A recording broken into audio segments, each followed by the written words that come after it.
नमस्कार। ये जो आपका टॉपिक है, जिसकी हम आपकी तैयारी कराने की प्रयास कर रहे हैं, ये है बिज़नेस ऑर्गेनाइज़ेशन, राइट? ये ग्रेजुएशन बीकॉम फर्स्ट सेमेस्टर में पेपर है और एमसीक्यू या फिर क्विज़ के माध्यम से हमने इसको क्विज़ का नाम दिया है। आपको अपने सब्जेक्ट का फैक्ट एंड फिगर कितना लर्न है, उसकी आपकी तैयारी की टेस्टिंग होगी और आपको ये पता चलेगा कि कितनी कमी है तैयारी में, उसकी तैयारी आप पूर्ण कर पाएँगे, ठीक है? तो हम सीधे-सीधे आगे बढ़ते हैं, क्विज़ बिज़नेस ऑर्गेनाइज़ेशन से रिलेटेड जो है इसकी ओर, ठीक है? क्वेश्चंस के आंसर रेड कलर में हाइलाइट किए गए हैं, रेड कलर में दिए गए हैं। क्वेश्चन और रेड कलर का जो आपको दिया गया है ऑप्शन, वो उसका आंसर है, ठीक? तो आपको दोनों ही चीज़ों पर ध्यान रखना है। क्वेश्चन को ध्यान से देखिए और उसके आंसर को तुरंत अपने मन मस्तिष्क में बसा लीजिए। ठीक है, तो हम शुरू करते हैं। पहला क्वेश्चन है, the simplest form of business ownership is sole proprietorship, एकाकी व्यापार। ठीक है। दूसरा है, at least 10 adults, no maximum limit in case of cooperative society.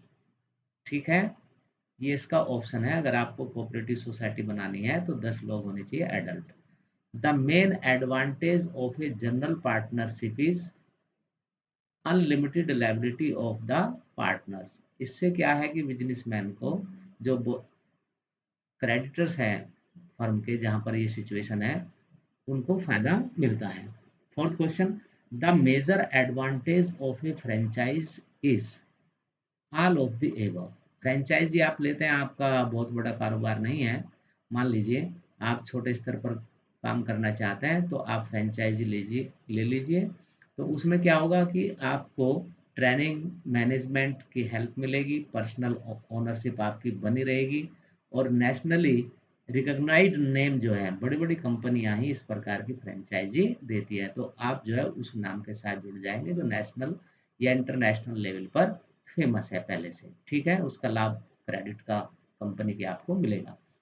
Next question, profits do not have to be shared, this statement refers to sole proprietors. बाकी में बांटना पड़ता है और यहाँ पर एकाकी व्यापार में लाभ का पूरा अधिकार एकाकी व्यापार के पास रहता है। Next, the form of business organization that has the largest sales volume is the corporation. यहाँ पर जो दिए गए हैं, कॉरपोरेशन जो है राइट आंसर है। क्लियर है? Which of the following is probably the most important reason for incorporating, right? Limited liability of shareholders. Limited liability के कारण ये जो आपका most important reason incorporating. Clear है? नेक्स्ट है आपका इसमें, the structure is the structure in which there is a separation of ownership and management as per law is called company. Company में मैनेजमेंट और ओनरशिप दोनों का अस्तित्व अलग अलग होता है, राइट? नेक्स्ट क्वेश्चन आपकी स्क्रीन पर है, provision of residential accommodation to the members at reasonable rates is the objective of housing cooperative societies में ऐड कर सकते हैं। हाउसिंग कोऑपरेटिव का ये पर्पज है, रीजनेबल रेट्स पर लोगों को रेजिडेंशियल एकोमोडेशन उपलब्ध हो जाए। क्लियर है? Next question, in a cooperative society the principal followed is one man one vote. Cooperative society में एक व्यक्ति की एक वोट होती है, भले ही उसकी कैपिटल कितनी भी हो। Next question, which of the following is an advantage of A sole proprietorship. क्या लाभ है? इजी स्टार्ट करना है, खुद के बॉस हैं आप और ओनरशिप का आपको गर्व होता है, ये तीनों ही सही है। तो all of the above. In case of space है, रजिस्ट्रेशन इज कंपल्सरी। ये जो यहाँ पर दिए गए हैं, इनमें से किसका रजिस्ट्रेशन कंपल्सरी है? तो स्पष्ट है, कंपनी का रजिस्ट्रेशन कंपल्सरी है।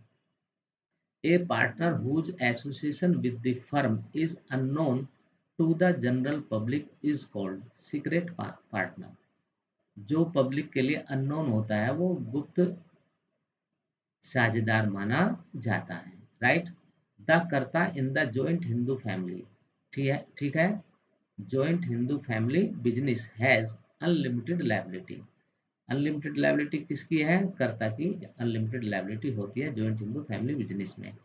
A partner who is not actually involved in the partnership but lands his name for public purpose is a nominal partner. ठीक है।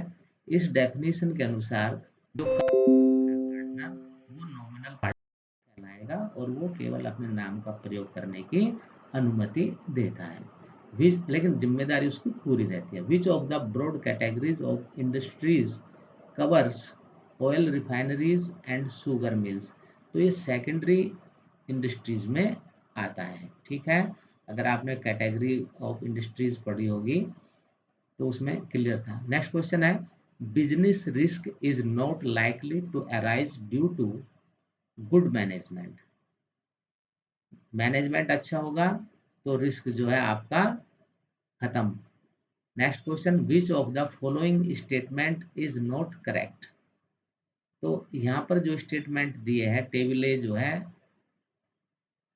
A minor as a partner can inspect the books of the firm. एक minor जो है company की books का inspection नहीं कर सकता। Profits are not shared in case of, कहाँ शेयर नहीं किए जाते? एकाकी व्यापार में, बाकी में प्रॉफिट्स बांटा जाता है। नेक्स्ट है the maximum amount up to which a company can issue capital is called authorised capital. Authorised capital के बारे में आपको बताया जा चुका है। इससे ज़्यादा पूंजी वो निर्गमित नहीं कर सकती। जितनी ऑथराइज्ड कैपिटल है उतना ही, उससे ज़्यादा नहीं। Next question which of the following is not A clause of A memorandum of association. तो ये डायरेक्टर क्लाज उसमें नहीं होती एमओ ए में, मेमोरेंडम ऑफ एसोसिएशन में। नेक्स्ट क्वेश्चन था आपका, इसमें थोड़ा सा ये ऊपर चला गया। Transfer of ownership is easy in the case of space whereas it is difficult in case of joint stock company or partnership। Clear है। नेक्स्ट क्वेश्चन है आपका in what quantity does a wholesaler buy each large.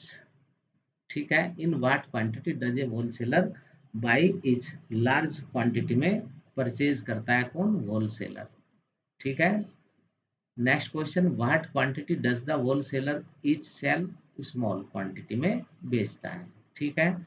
Minimum number members required in a private limited firm या company is 2। 2 member होने चाहिए private limited company में। A wholesaler generally sells goods to the retailer. ठीक है। Consumer को बेचता है कभी कभी, लेकिन प्रिंसिपली रिटेलर को बेचना ही सही है यहाँ पर answer. Which of the following is not a function of a wholesaler? Aggregation of objects. Right. ये उसका से रिलेटेड नहीं है। Wholesaler does not have direct services for consumer. देखिए आमतौर से होलसेलर रिटेलर्स को ही माल बेचता है और कंज्यूमर्स के लिए उसके पास कोई सर्विस का कॉलम नहीं होता। वो बात अलग है कि विभिन्न कारणों से कोई बेच देता हूँ। Do wholesalers sell goods? किसको? रिटेलर्स को बेचता है। क्लियर है। नेक्स्ट क्वेश्चन आपकी स्क्रीन पर है question number 30। Maximum number of partners allowed in banking business आज के समय में 50 जिसको हम कह सकते हैं बैंकिंग कंपनी में। A wholesaler between whom the link is, एक होलसेलर किसके बीच में लिंक है? मिडिल मैन किसके बीच में? एक तरीके से मैन्युफैक्चरर और रिटेलर। मैन्युफैक्चरर और रिटेलर के बीच में एक कड़ी का काम करता है कौन? Wholesaler.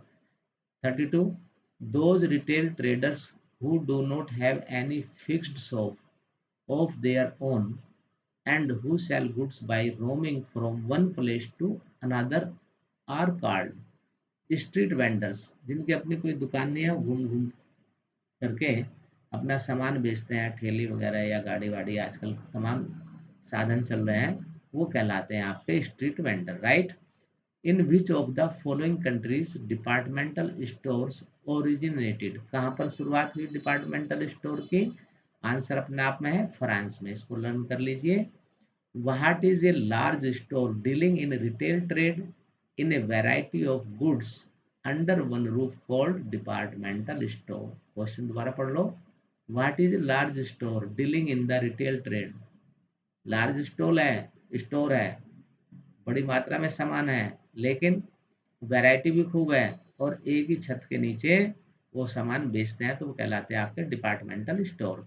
Which of the following are the retail stores of the manufacturers majority shops? This is the right answer.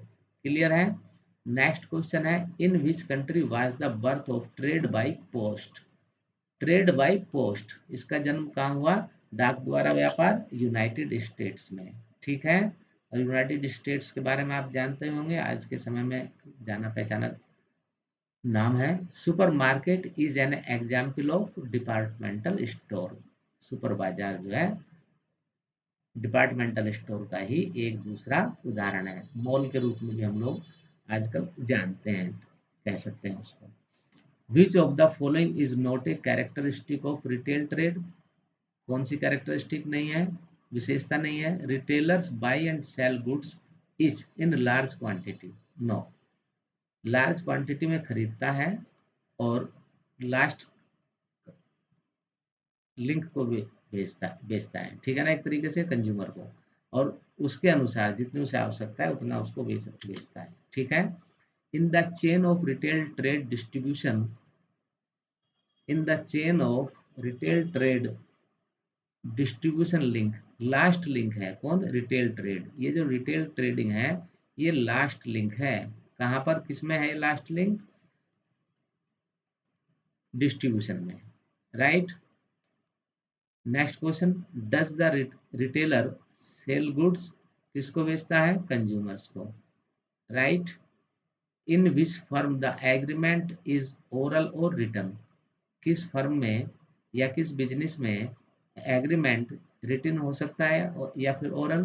तो देखिए एचयूएफ में तो कोई पार्टनरशिप में हो सकता है, सोल प्रोप्राइटरशिप में जरूरत नहीं, कोऑपरेटिव सोसाइटी में रिटन होगा। क्लियर है, एचयूएफ में अंडरस्टैंडिंग रहती है। A departmental store is a retail establishment trading on the scale of large. This is the right answer. Fill in the blanks में ये आपका ऑप्शन आएगा। What are majority stores called in the United States of America? What are majority stores called in the United States of America में इसको क्या कहा जाता है? मेजोरिटी स्टोर्स को इन्हें चैन स्टोर्स के नाम से अमेरिका में जाना जाता है। Next, who is the servant of the firm with A share in the profits? वैसे तो जो प्रॉफिट लेता है वो मालिक होता है, उसी को मिलता है, ठीक है, लेकिन मैनेजर एक ऐसा व्यक्ति है, एक ऐसी पोस्ट है कि वो प्रॉफिट में शेयर भी लेता है लेकिन कम फर्म का सर्वेंट बना रहता है। ठीक है, नेक्स्ट है, which of the following are the characteristics of a wholesaler? Which of the following are the characteristics of a wholesaler trading in specific goods? ये विशेषता है किसकी? नेक्स्ट क्वेश्चन है, a departmental store is a retail establishment trading on the scale of large. ये इसमें यहाँ option आएगा। Clear है? नेक्स्ट क्वेश्चन है, membership in a cooperative society is voluntary? Cooperative society में ऐच्छिक सदस्यता है। Clear? Selling goods to a foreign merchant is called export. विदेशी व्यापारी को माल बेचेंगे हम तो वो आपका एक्सपोर्ट की कैटेगरी में आएगा। By whom are majority of the shops open in the run? Producers इसका राइट ऑप्शन आपका यहाँ पर है। नेक्स्ट क्वेश्चन है, which of the following does not characterise business activities? तो ये जो है बिजनेस एक्टिविटी में सैलरी और वेजेस नहीं आती है। Next question, which of the following does not characterise business activities? और रिपीटेशन हो गया, माफी चाहूंगा मैं। Name of the to broad categories of business activities, industry and commerce. इन ये दो मेन कैटेगरी है, इंडस्ट्री और कॉमर्स बिजनेस से related. The reward of risk is profit, ठीक है। बिजनेस के मामले में रिस्क आप ले रहे हैं तो क्या मिलेगा आपको, यहाँ लॉस भी हो सकता है, लेकिन यहाँ पर प्रॉफिट दिया है तो प्रॉफिट हमारा आंसर होगा। What is an economic activity? The activity of making, providing, purchasing और सेलिंग गुड्स और services is known as economic activity, right. Next question, hunting is what kind of industry? आखिर करना किस प्रकार की इंडस्ट्री में शामिल किया जाएगा? तो ये एक्सट्रैक्टिव इंडस्ट्री में शामिल किया जाएगा। Next question, create a customer is a valid definition of business purposes. Create a customer is a valid definition of business purpose, ये यहाँ पर राइट ऑप्शन है। इसकी सेंस समझने का प्रयास करें। Individual ownership is called as sole proprietorship. Question को कई प्रकार से घुमा फिरा करके पूछा जा सकता है, इसलिए हमें क्वेश्चन को पढ़ना आना चाहिए। Doormat, dormant partner who takes no active part in business, sleeping partner भी इसको बोलते हैं, ठीक है ना। ये एक्टिवली पार्टिसिपेट नहीं करता है कंपनी के काम धाम में, लेकिन जिम्मेदारी पूरी रहती है। Whose property is not liable for the debts of a company, minor partner की, ठीक है। प्रॉपर्टी लायबल नहीं होगी, अगर कोई लॉस ज़्यादा हो जाता है उसको नहीं बेचा जा सकता। इन केस ऑफ डेथ और insolvency of A partner the firm is dissolved, ठीक है। डेथ हो जाए या इंसॉल्वेंसी हो जाए, क्लियर है। नेक्स्ट है, whose liability is limited to the extent of value of business assets and his private assets. तो सोल प्रोप्राइटरशिप की यहाँ पर इसके लिए सही ऑप्शन है। दोबारा देख लीजिए, whose liability is limited to the extent of value of business assets and his private assets, unlimited ही होगी ये। एकाकी व्यापार को, घर जमीन दुकान जो भी प्राइवेट प्रॉपर्टी है, जो जिस लिमिट तक छोड़ा गया उसको छोड़ करके उसको भरपाई करने के लिए यूज करनी पड़ेगी, देनी पड़ेगी, बेचनी पड़ेगी, राइट। तो ये था आपका बिजनेस ऑर्गेनाइजेशन से रिलेटेड एमसीक्यू या क्विज, ठीक है। अगर आप इस पूरी वीडियो को देखे होंगे तो निश्चित रूप से आपने अपना नॉलेज टेस्ट कर लिया होगा। अगर आपको लगता है कि कहीं कमी है तो उसे आप जो है सुधारने का प्रयास करें। परीक्षाएं आपकी बिल्कुल नज़दीक में है, तो मैं आप सबको शुभकामनाएं दूंगा परीक्षाओं के लिए, और अपेक्षा करूंगा कि आप जो हैं अभी से अपनी तैयारी में जी जान से जुट जाएं। क्लियर, आपको ऑनलाइन ऑफलाइन जहाँ से भी आपको नॉलेज गेन हो अपने सब्जेक्ट से रिलेटेड, एग्जाम नज़दीक है उसको लेने का प्रयास करें। तो मैं आपको नमस्कार बोलता हूँ इस अवसर पर, और आपकी कोई समस्या है तो आप मुझे व्हाट्सएप पर बता सकते हैं। मेरा व्हाट्सएप नंबर है 9760480884।